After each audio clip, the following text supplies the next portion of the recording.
नमस्कार, जन media TV में आप सभी दर्शकों का बहुत बहुत स्वागत है। आज हमारे साथ संजीव तिवारी जी जुड़ चुके हैं, जो कि प्रेसिडेंट हैं ग्राम उदय फाउंडेशन से। नमस्कार संजीव जी। नमस्कार विकास जी। आ, आज हम लोग चर्चा करेंगे विकास वर्सेस डेवलपमेंट पे। तो आपसे जानना चाहेंगे, हमारे दर्शक जो आपने ये बुक लिखी है विकास वर्सेस डेवलपमेंट, उनमें कौन कौन से ऐसे तथ्य हैं जिसको आप चैलेंज करते हैं डेवलपमेंट और डेवलपमेंट को विकास से चैलेंज करते हैं? सर्वप्रथम विकास जी आपका धन्यवाद जी, आमंत्रित करने के लिए। ये जो पुस्तक लिखी गई है, नाम से ही स्पष्ट होता है विकास वर्सेस डेवलपमेंट। तो वर्सेस शब्द का सामान्यतः वही प्रयोग होता है जब दोनों शब्द एक दूसरे के विरुद्ध हों। जैसे हमने प्रायः सुना है इंडिया वर्सेस ऑस्ट्रेलिया। तो इंडिया वर्सेस ऑस्ट्रेलिया अगर हो रहा है मैच, तो ये स्वाभाविक तथ्य है कि इंडिया ऑस्ट्रेलिया के विरुद्ध खेल रहा है। ठीक बात है। तो वर्सेस का प्रायः और स्वाभाविक तथ्य है कि वर्सेस का अर्थ होता है विरुद्ध। तो ये तो अब यहाँ पे स्थापित हो जाता है कि विकास जो है डेवलपमेंट के विरुद्ध है। ठीक है। लेकिन अब एक धारणा ऐसी बन गई है कि विकास को अंग्रेजी में डेवलपमेंट कहते हैं। परंतु हमारे यहाँ शब्दों का बड़ा महत्व है। हमारे यहाँ शब्दों में भाव अंतर्निहित है। काऊ और गाय में भेद है। आप काऊ को गाय नहीं कह सकते, क्योंकि काऊ जो है, काऊ को एक पश्चिम की जो भौगोलिक पृष्ठभूमि और सांस्कृतिक पृष्ठभूमि है वो तैयार करती है, और गाय को भारत की भौगोलिक और सांस्कृतिक पृष्ठभूमि तैयार करती है।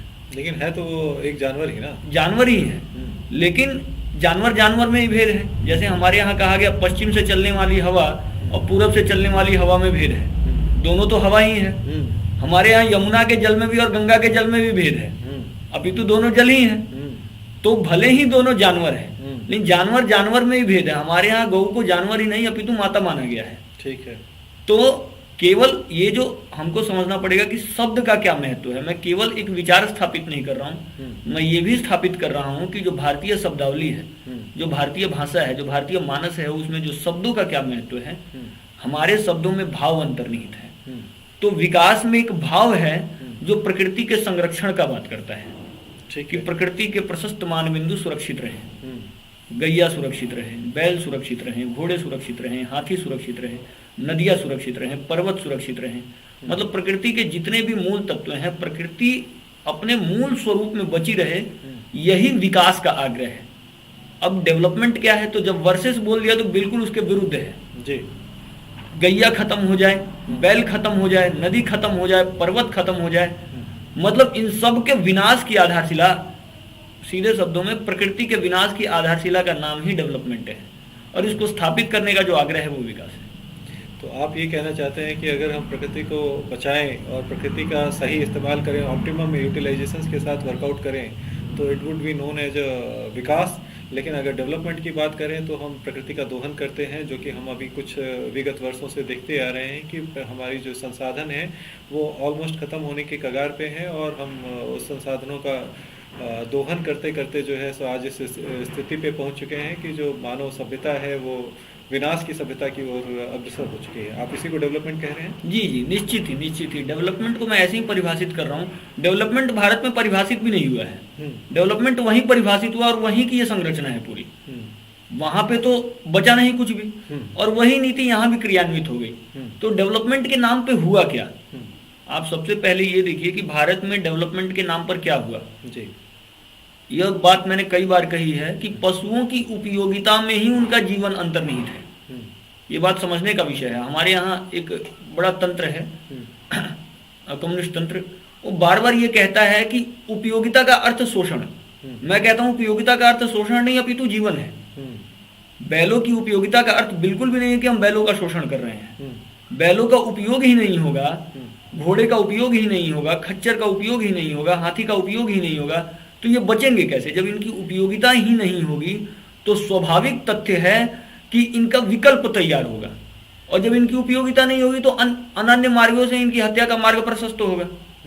तो डेवलपमेंट के नाम पे क्या हुआ? आपके यहाँ डेवलपमेंट के नाम पे जो प्रकृति के तत्व थे उनका विकल्प खड़ा कर दिया गया, बैल का विकल्प। अब विचार कर सकते हैं कि बैल का भी विकल्प होगा, नदी का विकल्प, स्विमिंग पूल जिसको कहा जा रहा है। तो कुल मिला के मैं ये कहना चाह रहा हूं कि जो प्रकृति के तत्व हैं उनका ही विकल्प खड़ा कर दिया गया, मनुष्य का विकल्प कंप्यूटर बना दिया।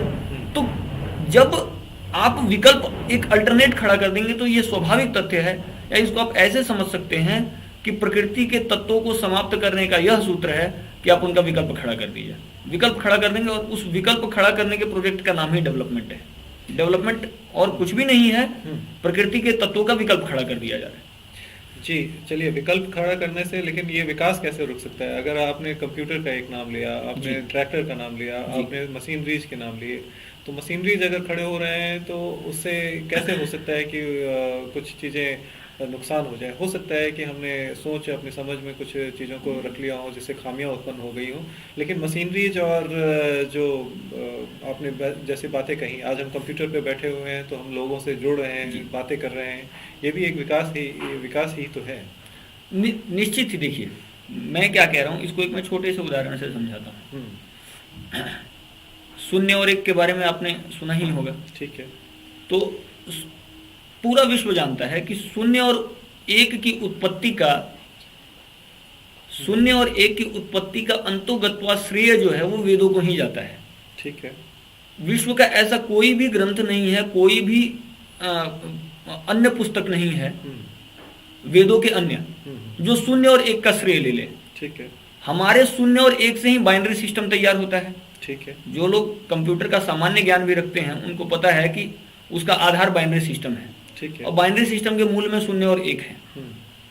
तो मैं ये कह सकता हूं कि कंप्यूटर की संरचना के मूल में भी वेद है। नहीं ठीक है। मेरे कहने का अर्थ क्या है विकास जी, मैं ये कहना चाह रहा हूं, मैं देखिए मैं स्पष्ट रूप से पूछना कि हमारे तंत्रों का प्रयोग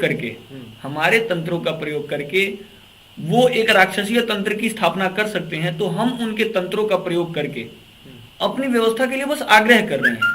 अंतोगत तो हमको ये मानना ही पड़ेगा कि जो डेवलपमेंट की आधारशिला है और जो डेवलपमेंट का पूरा कॉन्सेप्ट है वो राक्षसीय है, और वो प्रकृति के मूल तत्व कल को समाप्त होंगे ही होंगे। जी संजीव जी, मैं थोड़ा सा और आपसे अनुग्रह करूंगा कि और इसको स्पष्ट होकर हम बातें करें और चर्चा करें, जिससे कि वी कैन अंडरस्टैंड कि एक्चुअली डेवलपमेंट क्या है। ठीक है।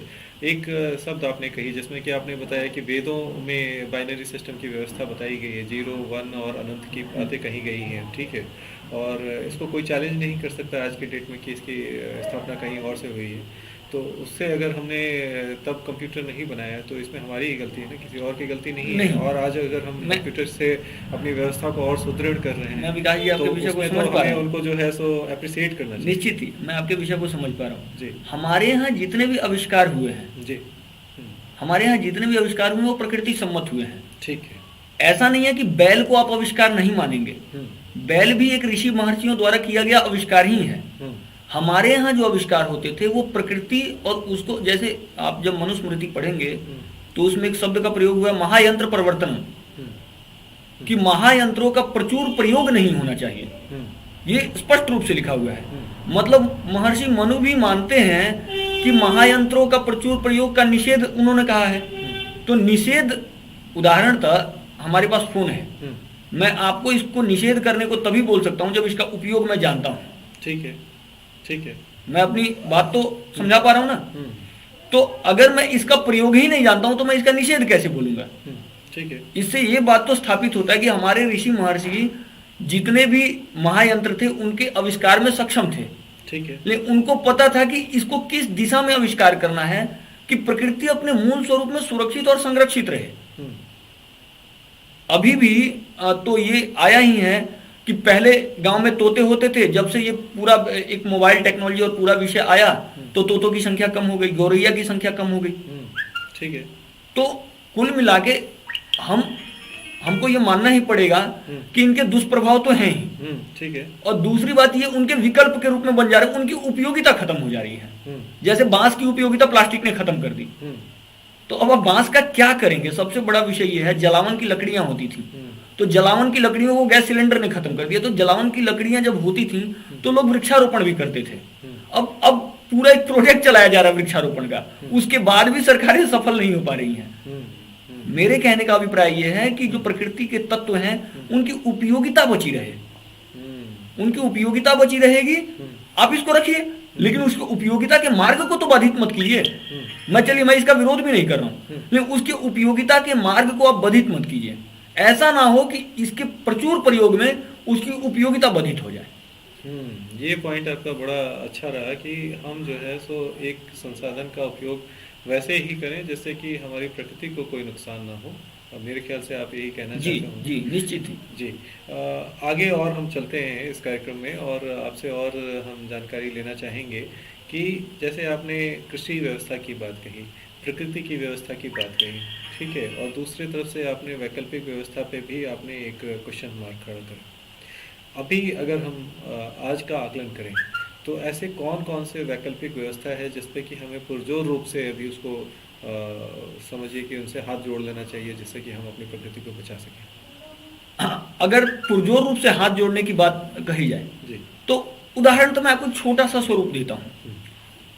अभी हम वर्तमान में दिल्ली में बैठे हैं और दिल्ली में बैठ के ये इतना बड़ा आग्रह हम कर रहे हैं। ठीक है, दिल्ली पूरा कंक्रीट का जंगल है, ये कहने में मैं कहीं भी झिझक नहीं करता हूँ। ठीक है, क्या दिल्ली में हम साइकिल का प्रयोग नहीं कर सकते हैं?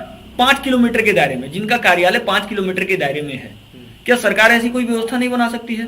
और क्या समाज इसके लिए आग्रहित नहीं हो सकता है कि जिनका कार्यालय 5 किलोमीटर के दायरे में हो, घर से 5 किलोमीटर की दूरी हो, साइकिल की जो औसतन गति है वो बड़े प्यार से 12 से 13 किलोमीटर प्रति घंटा है, ये हम जानते हैं, 15 किलोमीटर तक भी चली जाती है।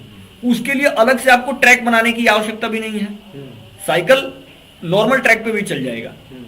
जैसे आपने गाड़ी के लिए पूरा एक मैकेनिज्म खड़ा किया, पूरी एक अलग से रोडवे सिस्टम खड़ा किया, उसकी पूरी प्रणाली, उसका जो टाइम ड्यूरेशन अगर उसको कैलकुलेट कर लिया जाए तो साइकिल की एवरेज स्पीड कार से ज्यादा होगी।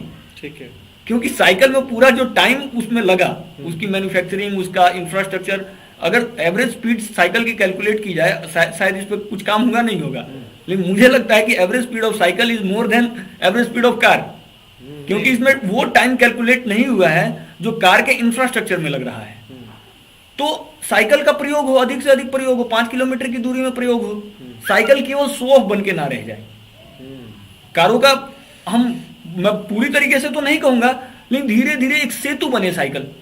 आज साइकिल सेतु बनेगा तो कल हम बैलों के लिए भी आग्रह करेंगे, हम कहेंगे कि 5 किलोमीटर के दायरे में बैलों का भी प्रयोग हो सकता है, निश्चित ही हो सकता है, घोड़े गाड़ी का प्रयोग हो सकता है, क्यों नहीं हो सकता है?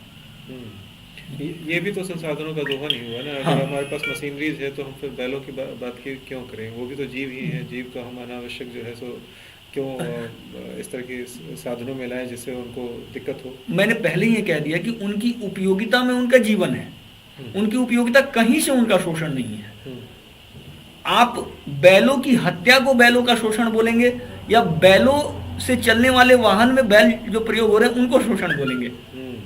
कत्लखानों में जो बैल काटे जा रहे हैं वो तो उससे अत्यधिक, मुझे लग रहा है लाख गुना बड़ा शोषण होगा। तो हमें उसकी चर्चा करनी चाहिए। अगर बैलों की उपयोगिता नहीं होगी तो अंतोगत्वा किसी कत्लखाने में काटे जाएंगे या किसी भी मार्ग द्वारा, मैं कत्लखाने की बात नहीं कर रहा, किसी भी मार्ग द्वारा उनकी हत्या होगी।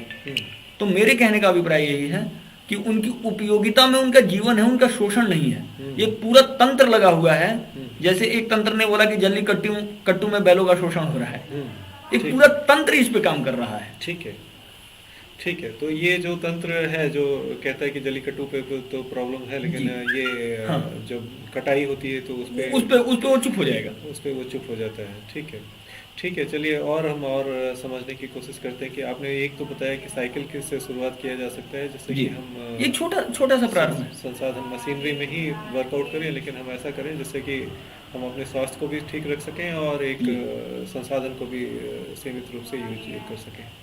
और अगर हम अंदर आते हैं आपके विकास और विकास वर्सेस डेवलपमेंट में, तो आपने बड़ी ही क्लिष्ट चर्चा तो स्टार्ट कर ही दी है कि डेवलपमेंट एक राक्षसी परिधारणा है और विकास एक प्रकृति सम्मत चीज़ हो गई जिसमें कि हम प्रकृति का संसाधन को उपयोग कर सकें, अच्छे तरीके से उपयोग कर सकें। कैसे इन चीज़ों को हम आगे लेके चलें? आपकी जो धारणा है उसमें क्या सॉल्यूशंस निकल के आते हैं? कैसे इसका इम्प्लीमेंटेशन क्या होगा? कैसे हम इम्प्लीमेंट करें? इसमें सबसे बड़ी चीज़ होती है हमारे यहाँ, दो बातें हैं हमारे यहाँ। सबसे बड़ी चीज़ है नीति जी। सामान्यतः आप देखते होंगे कि समाज के ऊपर दोषारोपण गढ़ दिया जाता है मात्र 4 लोगों को डिफेंड करने के लिए। ठीक है। आप 100 करोड़ जनता को कटघरे में खड़ा कर लेते हैं कि ये दोषी है। ठीक है। जबकि इस पूरी नीति के पीछे, जो डेवलपमेंट की नीति है, इस पूरी नीति के पीछे मुश्किल से 4 से 5 लोग ही होंगे। ठीक है। ये कुछ 4-5 लोगों ने मिलकर नीति बनाई होगी। ठीक है। और उनको डिफेंड करने के चक्कर में आप 100 करोड़ जनता को कह देते हैं कि आपकी वजह से हो रहा है, आपने एक्सेप्ट कर लिया। जनमानस का विशेष दोष नहीं है, विशेष दोष है नीतियों का। यह नीतियां, भारत स्वतंत्र हुआ अर्थात स्वयं का तंत्र, हमारा खुद का तंत्र होना चाहिए था, तो स्वतंत्र हुआ तो हमारी स्वयं की नीति भी होनी चाहिए थी। हम किसी बाहरी नीति द्वारा तो कहीं क्रियान्वित नहीं हो रहे हैं। तो बार बार हुआ क्या, हमको पढ़ा दिया गया कि हम स्वतंत्र हैं, लेकिन नीति परनीति थी। मतलब स्वयं का तंत्र लेकिन नीति, तो ये कैसे चलेगा? नीति हमारी स्वयं की हो, हमारी नीति स्पष्ट हो और उसको लेके हम आग्रहित हो। बैल की भी नीति बन सकती है, गैया की नीति, नदी की भी नीति बन सकती है, पर्वत की भी नीति बन सकती है। ये सारा नीतियों का खेल है। तो शासन तंत्र के ऊपर एक आग्रह पूर्वक हमको ये विषय रखना पड़ेगा। इसको लेके एक मॉब तैयार हो जो शासन के ऊपर आग्रहित हो कि भैया अब जो है प्रकृति को बचाने की बात हो, और ये नीतियों का विषय है। और ये नीति केवल भारत के शासन की मैं बात नहीं कर रहा हूँ, वैश्विक शासन की बात कर रहा हूँ। जो वैश्विक सत्ता है, वैश्विक शासन है, जिनके हाथ में वैश्विक शासन तंत्र है, वह इन नीतियों के ऊपर या इन विषयों को ग्लोबल प्लेटफॉर्म से बोला जाए। ठीक है। तब जाके ये कहीं विषय स्थापित होंगे। ठीक है। ठीक है। अच्छा, तो मतलब ये आपने कहा कि जैसे नीति है, नीति निर्धारण ही इसका एकमात्र विकल्प है और नीतियों पे हमें ज़्यादा से ज़्यादा जोर देना पड़ेगा। अगर हम अब इस बुक में और मतलब और अच्छे तरीके से हम संक्षेप में समझना चाहें, तो मैं जाते जाते आपसे ये समझना चाहूँगा कि आपने इसमें स्वास्थ्य, शिक्षा और जो कमर्शियल एंगल्स है उसको भी इस पुस्तक में डाला हुआ है। जी जी जी। तो स्वास्थ्य, शिक्षा और जो आपका बिजनेस है या रोजगार है, उसको हम कैसे एक बार ऐड ऑन करेंगे इस विकास के कार्यक्रम में? क्योंकि क्या देखा जाता है कि जब भी हम विकास की बात करते हैं तो हम प्रकृति की भी बात करने लगते हैं, और जब प्रकृति की बात करते हैं तो हमें लगता है कि कमर्शियल एंगल्स हमसे छूट जाएगा। तो इसको आप कैसे देखेंगे? देखिए, हमारे यहाँ अर्थनीति स्पष्ट है। मैं इसको थोड़ा सा विस्तार से बताना चाहूँगा। हमारे यहाँ जो गांव होते थे वो एक स्वतंत्र इकाई होती थी। गांव कभी भी किसी बाहरी तंत्र द्वारा संचालित नहीं होते थे। दैनिक जीवन की जितनी भी वस्तुएं थी, हम उसके लिए बाजार पर निर्भर नहीं थे। ठीक है। सुबह उठे, रात को सोए, जितनी भी वस्तुएं हमने प्रयोग की, भोजन, मुख्य आवश्यकता क्या है व्यक्ति की? भोजन, वस्त्र, आवास, यह मुख्य 3 आवश्यकताएं हैं। ठीक है। भोजन कृषि से उत्पन्न होगा, कृषि स्वयं की है, कृषि के मूल में गैया है, गाय भी आपके पास है, मतलब पशु। ठीक है। पशु आधारित कृषि। तो भोजन के लिए आपको बाजार पर निर्भर नहीं होना पड़ रहा है। यूरिया, डीएपी, फर्टिलाइजर का कॉन्सेप्ट नहीं था, ये तो आफ्टर ग्रीन रेवोल्यूशन आता है। ठीक है। जब हमको ये बता दिया जाता है कि हम भूखमरी, एक छद्म भूखमरी हमको दिखाई जाती है, जैसा कि था नहीं, हम संतुष्ट थे, हम कम ही खा के संतुष्ट थे, लेकिन अभी विष खा के भी हम संतुष्ट नहीं है। ठीक है। तो पहला पक्ष भोजन, जिसके लिए हम बाजार पर निर्भर नहीं है। ठीक है। वस्त्र के मूल में भी कृषि थी, यह आपके संज्ञान में होगा। आज भी आसाम के कई गांव हैं, अब बरपेटा चले जाइए, अन्य जिले चले जाइए, जहां पे आज भी वो वस्त्र के लिए कृषि पे निर्भर है। ठीक है। तो भोजन, वस्त्र, आवास, आवास के लिए भी सीमेंट, रॉड और जो ये पूरा कंक्रीट का कॉन्सेप्ट खड़ा हुआ है, ये मुश्किल से मुश्किल पिछले 30-40 वर्षों में तेजी से खड़ा हुआ है। ठीक है। आज भी आप भारत के अनेक गांवों में जाएंगे तो खरपतवार, मूंज, मिट्टी, गोबर, इन्हीं से आपके घर तैयार हो जाते थे। तो जो मूल आवश्यकताएं हैं व्यक्ति की, भोजन, वस्त्र, आवास, इस तीनों के लिए तो प्रकृति हमारे आगे बांह फैला के खड़ी है। प्रकृति हमारे आगे बांह फैला के खड़ी है, लेकिन एक पूरी व्यवस्था ऐसी बन जाती है जो बाजार सेंट्रिक व्यवस्था बन जाती है, बाजार केंद्रित व्यवस्था बन जाती है, जिसमें व्यक्ति तीनों के लिए मार्केट पे डिपेंडेंट हो जाता है। ठीक है। जो शहरीय संरचना है उसमें आप देखेंगे हम भोजन के लिए भी बाजार पे निर्भर हैं पूर्ण रूपेण। ठीक है। वस्त्र के लिए भी बाजार पे निर्भर हैं और आवास के लिए भी बाजार पे निर्भर है। तो मेरा आग्रह यही है कि मजबूत अर्थव्यवस्था वही है जहां पे आपकी परचेजिंग कैपेसिटी अधिक की बात ना हो। आजकल तो नोबेल पुरस्कार जैसे पुरस्कार भी उन लोगों को मिलते हैं जो परचेजिंग कैपेसिटी को बढ़ाने की बात करते हैं। मैं तो कह रहा हूं खरीदने की कुछ आवश्यकता ही नहीं है। मजबूत अर्थव्यवस्था तो वो है जहां पे आपको खरीदने की ही कुछ आवश्यकता ना हो। लेकिन अभी तो इकोनॉमिकल पॉलिसी इस आधार पर बनती है कि कैसे, how to maximise purchasing capacity. ठीक है, ठीक है। मैं किसी का नाम नहीं लेना चाहूंगा, इसी आधार पर बहुत लोगों को नोबेल भी मिल चुका है। परचेजिंग कैपेसिटी को मैक्सिमाइज करने का थ्योरम देंगे। मैं उसके बिल्कुल विपरीत बात कर रहा हूँ कि एक मजबूत अर्थव्यवस्था वो है जहां पे आपको कुछ खरीदने की ही जरूरत ना पड़े। ठीक है। तो हमारे यहाँ अर्थव्यवस्था वो थी।